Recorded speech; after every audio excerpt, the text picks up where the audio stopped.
know. Non-stop Vikings talk. It's Purple Daily on Score North and ScoreNorth.com. Gentlemen, we are counting down the days until Vikings training camp. Man, less than 2 weeks away here.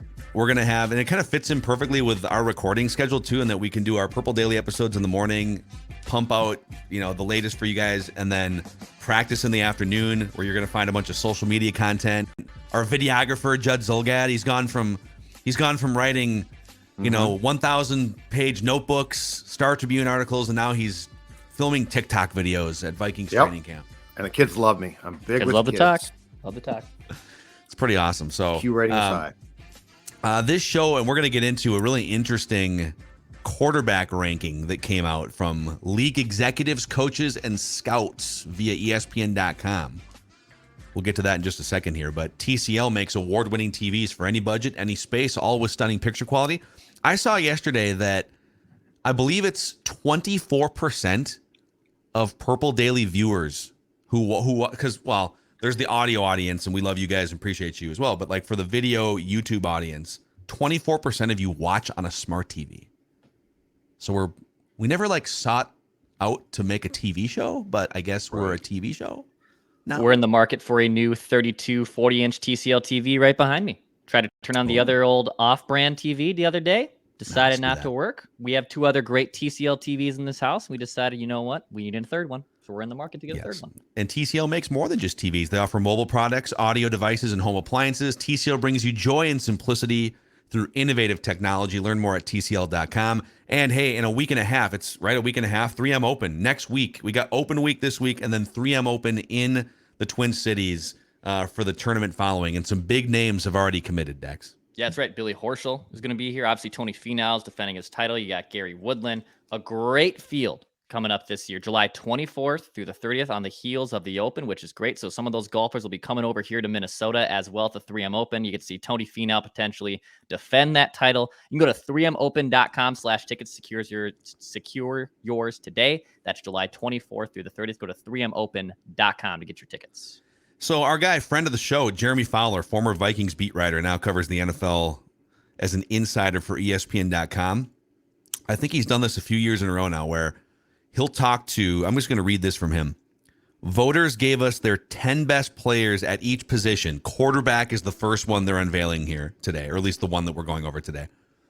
And so we compile the results and rank the candidates based on the number of top 10 votes, composite average, along with dozens of interviews, research, and film study from ESPN NFL analyst Matt Bowen. In total, more than 80 voters submitted a ballot. So this is 80 NFL executives, coaches, and scouts put into a bin. Who do you think the top 10 quarterbacks are? Before I go through this, how much validity do you give a list like this? Like when you hear that 80 people who work in the game, in the front office, coaches, and scouts, and this is who they think the top 10 quarterbacks are, how definitive is that to you? I give it a lot because this is about as close as you're going to get to like the real thoughts of, obviously off the record, of executives and coaches. And so I certainly don't dismiss it. And as much fun as it is to read a list that's put together by one person, this does draw a little bit more of an honest consensus. So yeah, I think when you conduct something like this, especially with, the platform of an ESPN, I give it quite a bit of credibility as far as getting as close as we're going to get as the public to actually seeing a comprehensive list. Mm-hmm. Yeah, I would love to see if, I don't know, Jeremy doesn't do this, and I know Bill Barnwell does an iteration of this too with The Athletic. I would love to see like what executives rank them, what scouts rank them, what like in their own silo and bins. Because I know he kind of composites everything into one, which is great. Yeah. But it'd be interesting to see like what do executives view Kirk Cousins and what does a scout view Kirk Cousins? I bet there is some difference there. So I would love to see it that way. A scout might say mechanically, accuracy, like technique, everything is higher. Yep. And then a coach or a front office person might say, right, but like some other football stuff, personality, whatever. Yeah. I think this is, I do think there should be a touch of analytics involved because that's more of just an objective numbers based. But then again, a lot of these front office people probably do include that in their evaluation. So this is pretty definitive here. So number 1 is Patrick Mahomes. Not shocking. His lowest ranking of any of the 80 was 2. So everyone had him either first or second. I mean, yes. Joe Burrow is number 2. His lowest ranking was 6th. That person should be fired from what they're. Yeah, that person's currently not doing a football job well. 6th? Yeah, like who are the 5 quarterbacks in the world better than Joe Burrow? It's really interesting. All right, number 3 was Josh Allen. His highest ranking was number 1. Lowest ranking was number 5. You know, that's an interesting one because yes, the guy is mega talented, but there's no question with Dable with the Giants last season, Josh Allen sure didn't feel like he had the same type of year. So like, I think Josh is at a very pivotal point in his career as far as is he in that upper echelon superstar list or is he just damn good? Like Mahomes and Burrow are superstars. A national NFL scout said, quote, Josh Allen's top 20 plays in a game are as good as Patrick Mahomes. But then Buffalo will go nearly a half and do next to nothing. Right. That doesn't happen to Kansas City. Mm-hmm. That's accurate, right? That if you said every one of these quarterbacks is playing at their absolute best, Josh Allen is pretty much right there. Some of the throws on the run, the mobility, all that stuff, but then he'll go and like fumble at the goal line and the Vikings will recover it. Like that doesn't happen to the Chiefs, right? Yeah. Yes. And I think he'll still throw more dumb passes than Mahomes ever does. Yeah. Like even like the interception to Patrick Peterson, right? Yeah. Like Peterson said he called a shot before the drive. He's like, oh, if we get this look, it's over. Just like picked it up on film, I guess. All right, number 4, Aaron Rodgers. Highest ranking was number 2. Lowest ranking was number 8.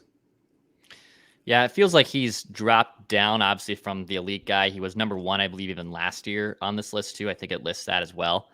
He's fallen off to a degree, but Aaron Rodgers falling off is still better than 90% of the quarterbacks in the NFL. Yeah, I think there's also some thought process that him getting out of Green Bay will re-energize him a lot, and that so this is a pivotal year because like, is he getting older and dropping off, or did the stuff with the Packers begin to take a toll? So yeah, I think that this is would I have personally had him 4th still? Probably not. But that being said, I understand why a bunch of people probably were like, well, we sort of bailed on Favre after 2008, and he came back with one of his best seasons in 2009. Maybe the thought process is the same with Rodgers. Yeah, he's thrilled, by the way, too, about being on Hard Knocks. It sounds like he's really, really excited to. I want the Vikings on that so bad.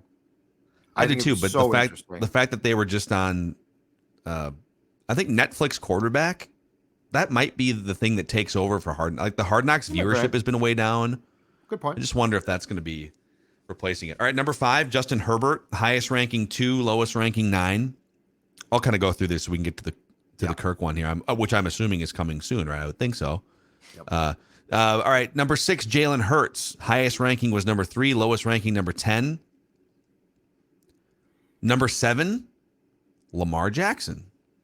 Highest ranking was number 4, lowest ranking was outside the top 10.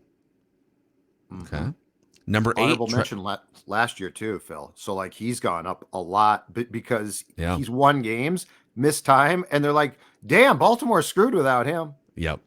Trevor Lawrence is number 8. He was not ranked in the top 10 last year. His highest ranking was 4. Someone had him 4, which, I mean, he got so good the second half of the season. Yep. That comeback too in the playoffs. So Kirk's all right. Number 9. Okay. Dak Prescott. Highest ranking was 7. Lowest ranking was outside the top 10. Okay. Number 10, Matthew Stafford. Highest ranking 5th. It's a little aggressive. Lowest ranking was outside the top 10. So that's your 10. And here's your honorable mentions. Deshaun Watson, Kirk Cousins. So we get to Kirk. He's the second honorable mention. And then Jared Goff, honorable mention. Derek Carr, Tua. Others receiving top 10 votes were Kyler Murray, Daniel Jones, How about that? Thanks, Ed Donatel. Justin Fields. Justin Fields is a top 10 quarterback and a top 10 vote, and then Geno Smith got a vote as well. I wonder if like Ryan Poles voted for Justin Fields 10th. I could see that being the case. I'd vote for Justin Fields before, if I had to, gun to the head before I put Daniel Jones on there. Daniel Jones is largely a product of one of the worst defensive coordinators this state has ever seen, and that's saying something. That's true. Like if you take out the 2 Vikings games. So here's the write-up on Kirk Cousins. In recent years, Cousins has steadily climbed up the ranking as more of a top 10 threat than a middle-of-the-road passer. Goes through some of his stats the last couple of years. Quote from an AFC executive, "You can poke holes in his game, and many do, but he's talented, he's accurate, and he wins. If you look at his production at the end of the day, he's really good. Cousins has developed tremendous chemistry with Justin Jefferson. The elite duo works because Cousins doesn't overthink it. He feeds Jefferson the ball. Nearly 30% of the Vikings passing targets the last 2 seasons have gone to Jefferson." So, I don't know. This is it's a little disrespectful. A little disrespectful to not have him as one of the 10. But I think in our last quarterback rankings, we had him 9th, 10th, and 11th. I had him 11th, and then you guys had him like 9th and 10th in some order. So this is kind of right around. He's like a fringe top 10 quarterback, according to 80 league executives, coaches, and scouts. So I struggle with Dak Prescott at 9. I actually think the top 8 in some semblance is very, very fair. Like I personally, if I was to break this down, might not rank them the same probably, but I think those names are very fair. I think those names belong above Kirk Cousins. Mm-hmm. But when you get to Dak Prescott and Stafford, and by the way, we gave all 3 of us, and he deserved it. He won a Super Bowl, gave Matthew Stafford a ton of credit and said that he was unequivocally better than Kirk Cousins going into last year. But he was hurt most of the season. Yeah. And so I guess if you want to quibble, if the Crusaders, I think, would have a good case to make on 9 and 10. And should Kirk be above them or at least above one of them? Beyond that, I do think those first 8, again, probably in a different order personally, is very, very fair. Yeah, Dak, we've seen the best of Dak. You know, I think going into 2020 or 2021 after he had the really gross leg injury, I think there was a case to be made that he was, firmly in the 6 to 10 range. But after the interceptions last year, after just him seeing I think we've seen the best of Dak, basically, is kind of what I'm trying to say. And Kirk, I think, belongs in this top 10. I think he belongs between 10th or 9th. Stafford, yes, again, at his peak is probably better, but he's older. He's been through a lot of injuries at this point. I would firmly have Kirk above Dak and Stafford. After that, all right, we can draw some lines. I think everyone else above him from the 1 through 8, 1 through 7 range is about accurate. But Kirk Cousins is a better quarterback than Dak and Stafford. Yeah, I don't think if all those guys are playing at their best, Stafford's better than Kirk. Stafford's better than Dak Prescott. The Dak thing is such an interesting because it's like those guys are always kind of handcuffed next to each other in all the quarterback rankings. And I have even thought the last 3 or 4 years mostly that Dak's better. I mean, part of it I think is Dak looks like he should be better because Dak is 6'3", 240 pounds. He's this physical monster, right? He's physically talented, but then in some of the biggest moments in games, he does dumb stuff, or he throws a bad interception, or he doesn't make a play that he's supposed to. There's just a little something. He's not elevating his team and pulling his team out of the muck in ways that Mahomes, Josh Allen, and some of the other best, Joe Burrow, and even Kirk Cousins the last couple of years has sometimes the game gets really tough to watch in the second and third quarters, but he has proven with 8 fourth quarter comebacks, and I think he had a handful the year before too. So I think Judd kind of nailed it, that the top 8 ending with Trevor Lawrence and a healthy Lamar Jackson being in there, it's tough to argue with that too. The top 8 seems pretty dialed in. And then I think you can start to make an argument if Matthew Stafford's not the same guy that he was a couple of years ago. I wouldn't fight anyone that wants to put Kirk above Matthew Stafford or Kirk above Dak Prescott. But another thing I want to run by you guys here. I woke up this morning and I was thinking more about, we were going to talk about this ranking list, and I was thinking more about some of the stuff we talked about in the Netflix documentary reviews. We did 3 episodes recapping that. And the Vikings are playing all these close games, and the clips of Kirk with his psychologist talking about like trying to avoid dwelling on the things that could go wrong. And then the clip of Kirk in Washington 6 years ago talking to Kevin O'Connell, his quarterback's coach at the time, saying it's hard to play with a lead sometimes because you don't want to do anything to put the other team back in the game or whatever. It's like this psychological block that he has. And I've always had a theory, and I've never done the research to sort of back this, that Kirk Cousins-led teams don't blow anyone out. There's just something, but the defense, right? Yeah, the last couple of years, the defense makes it hard to blow teams out. But he's also been in the league now for like 8 years as a starting quarterback. And I've always kind of thought, even like watching him from afar in Washington, seems like Kirk Cousins is always just in these close games in the fourth quarter. Certainly last year they didn't like stomp on opponents very often. They were trying to play catch up. They were winning games by 3 points, right? So I went through and I just grabbed 4 quarterbacks. That's all I had time for. Kirk Cousins, Josh Allen, Patrick Mahomes, and Lamar Jackson. And I went through all of their games that they started in all their careers. This is fascinating, you guys. So 3 categories. Let's start with category 1 here. Wins by blowout. And I'm categorizing a blowout as, and there's probably some like backdoor covers in there that, but like if you beat a team by 3 scores or more, so 17 points or more, where it's just, they're not coming back on you. It's a blowout. Sure. Josh Allen's Buffalo Bills, when he starts a game, blow out their opponent in 37% of the wins. So 37% of the Bills' wins with Josh Allen are blowouts. Mm-hmm. Lamar Jackson, 31% of his wins are blowouts. Patrick Mahomes, I thought this would be higher actually. 25% of his wins are blowouts. Kirk Cousins' career, only 17% of his wins are blowouts. Only 15% as a Viking. Only 7 times in 5 years have the Vikings beat an opponent by 17 points or more. That's interesting, but not surprising, because we used to actually talk about that with the Zimmer Cousins connection.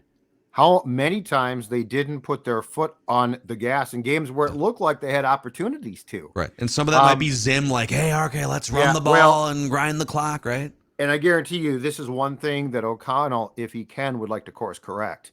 Because there's no way that guy is saying, yeah, that this is where, again, you get off to a good start, opening drive goes well, and then you build off of that and hopefully get some stops. And now by the time the fourth quarter starts, instead of being down by 3 or 7, you're up by 14. Yes.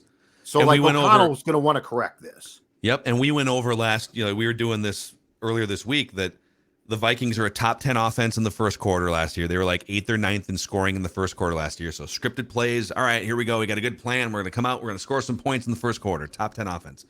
And then in the fourth quarter, they were the number 1 scoring offense. Oh my God. Okay, it's time to not think anymore.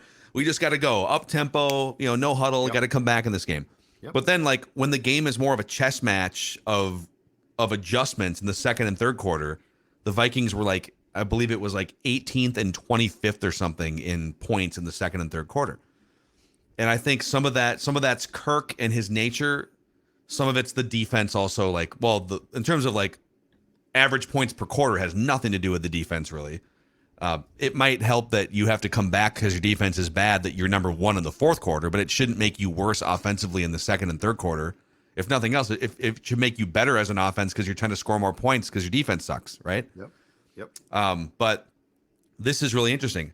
So then I went, okay, what about 10 wins of 10 points or more? So so some blowouts are in there, but then like games where you had a double digit, like a comfortable win, a 10-point win or more. Josh Allen, 65% of his wins are 10 points or more. Pretty comfortable, 2/3 of the time. Mm-hmm. Lamar Jackson, 60% of their wins are by 10 points or more. Mahomes, 52%, 10 points or more. Kirk Cousins, 42%. So, again, by far last among those 4 quarterbacks. And then when you flip it and say, okay, what about close shaves? So wins in your career by 3 points or less. Cousins at the top of the list. 25% of his team's wins are by 3 points or less.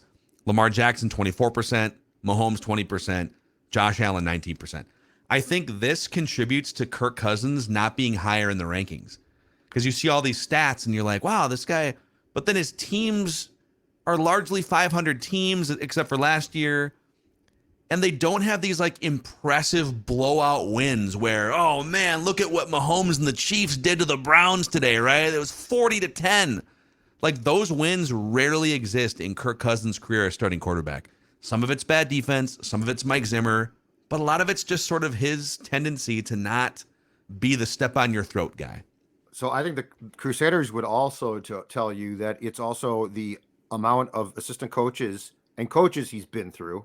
And the fact that there has, and it is weird, in his career, going back to Washington, there has rarely been continuity. He's had some very good coaches, but they've been one and done or moved on. And so that, again, to me, is why I'm so excited for 2023, is because we're going to get him in the second year with an offensive coach who wants to kill teams. Like O'Connell wants to step on teams' throats. Yep. And so can the Vikings, can Kirk Cousins change that narrative by having comfortable leads?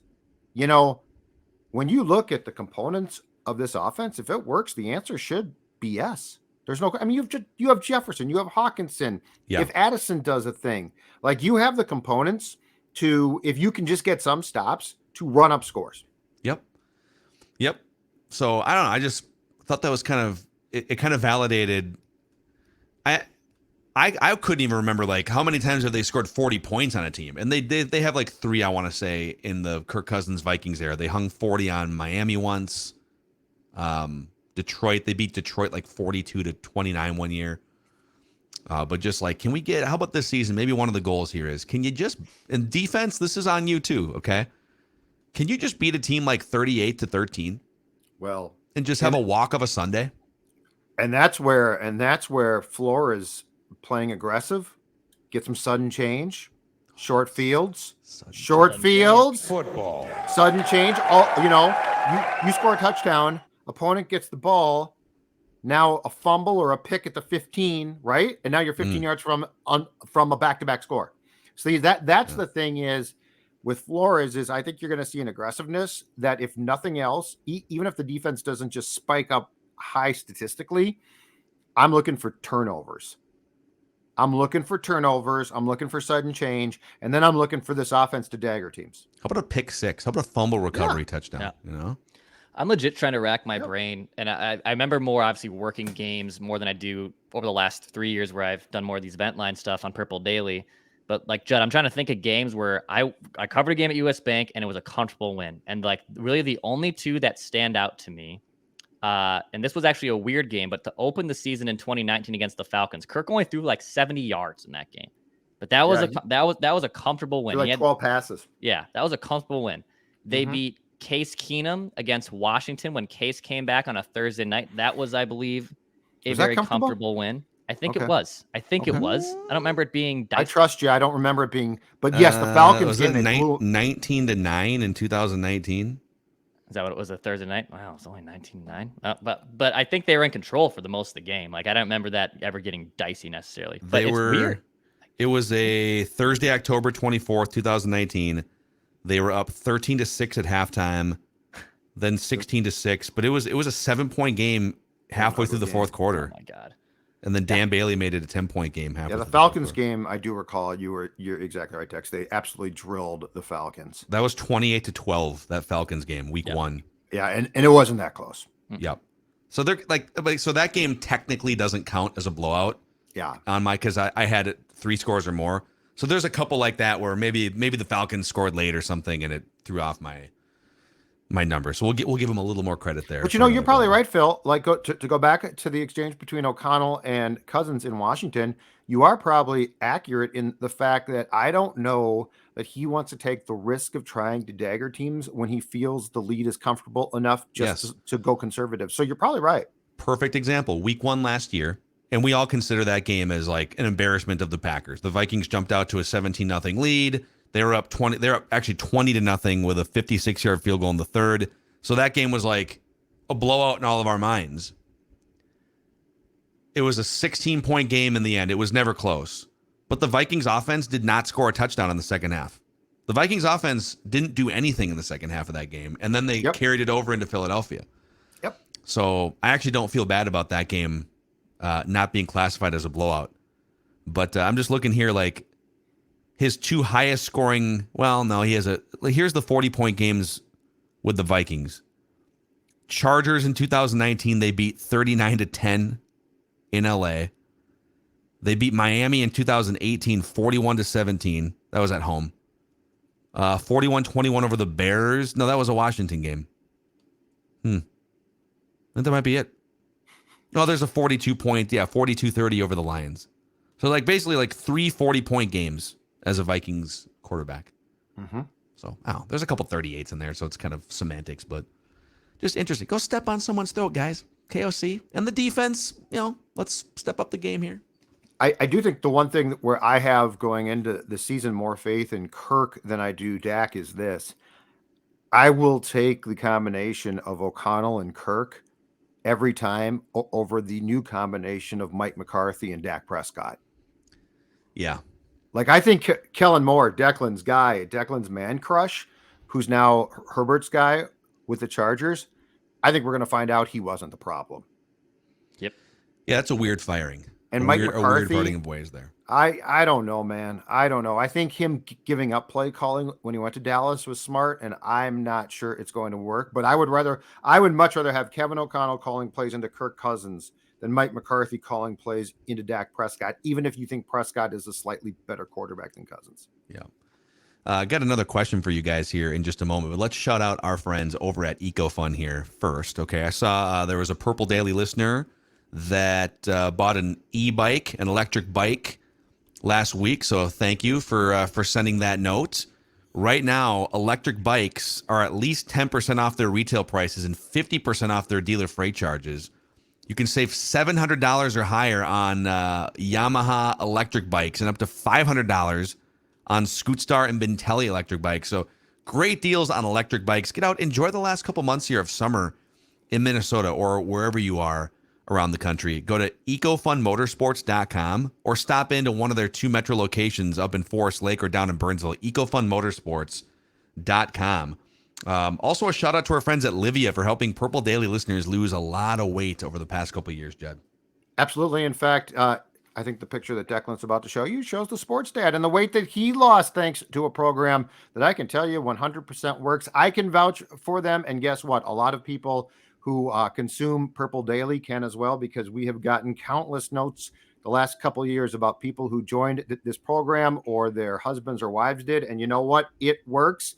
And right now, I've got you the best deal of the summer. Join today. Get 50% off your personalized program. That's right, 50% off. Lose 10 pounds or more in your first 2 weeks. So I'm talking about getting in tip-top shape where all those clothes that don't fit right now are going to fit, and you're going to get off to a great start. Again, lose up to 10 pounds in your first 2 weeks. 855-GO-LIVEA, Livia.com. There's a reason why it has been voted Minnesota's best weight loss program year after year. Livia.com, LIVEA.com. And, of course, tell them the sports dad and the guys at Purple Daily told you to give them a call or contact them. Yeah, and our friends also at Summit Orthopedics. So you don't need a referral if you're in pain. So back pain like me the last couple weeks, neck pain like Declan, headbanging at the Killers. All right, maybe you just have general pain because you're old like Judd. I don't know.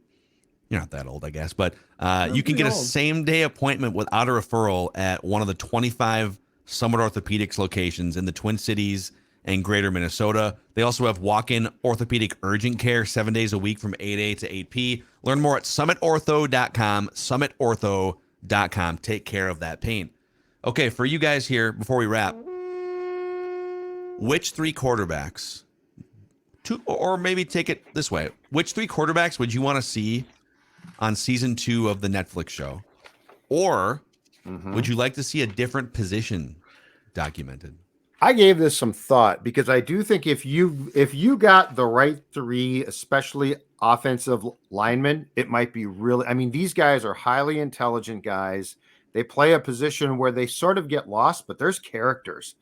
Like you could develop, it wouldn't be hard in a league filled with guys that play these positions to find 3 guys who are absolute characters who you probably at this point in time have never heard of. Okay. So we'd call it like Netflix left guard or something.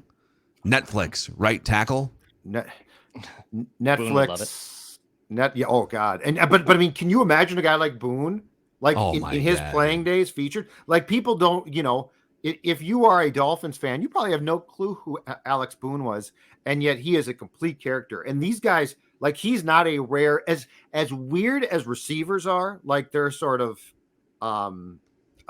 they can certainly be a handful. Yeah. I think linemen are just like characters, and they're snarly, but it makes them fun.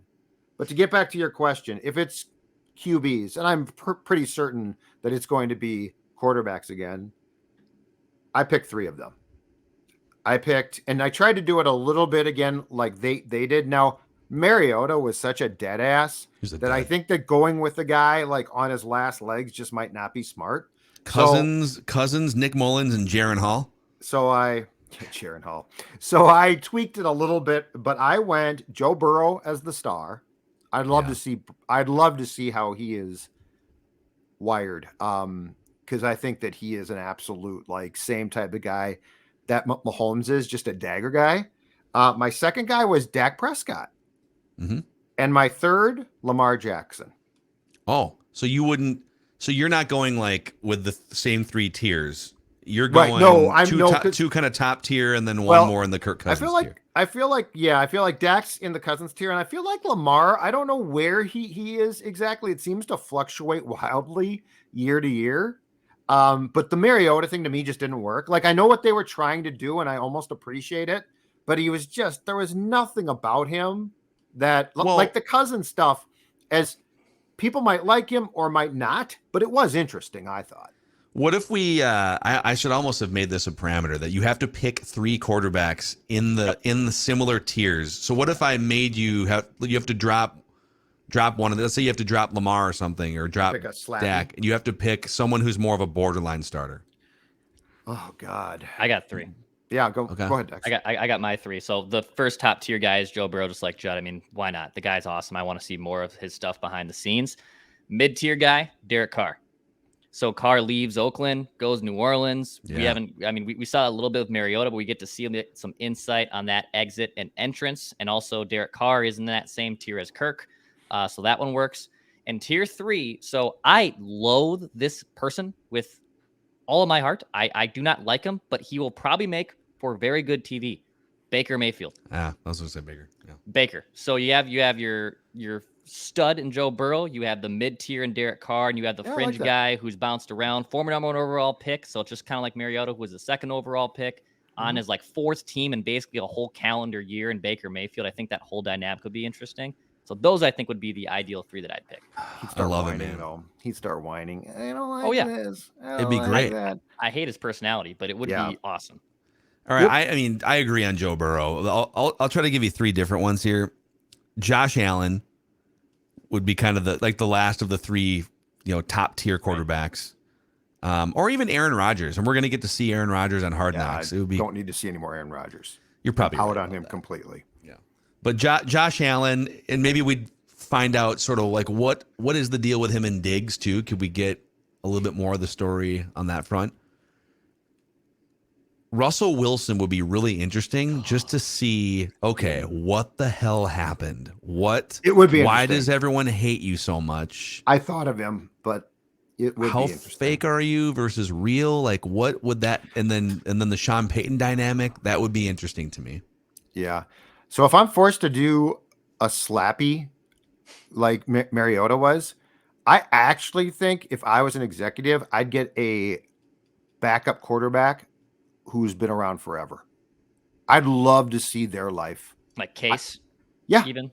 Yeah. Like Taylor Heineke or something. Yes. Somebody that's paid their dues, that has started at times, but is not, but is the problem with Marcus is he still sort of acted like he could live off of being a high draft pick. And I think a guy who has done it, who has started, who has backed up, and who is older, I think it'd be real, because those guys are the ultimate professionals lots of times. I'd love to see their life.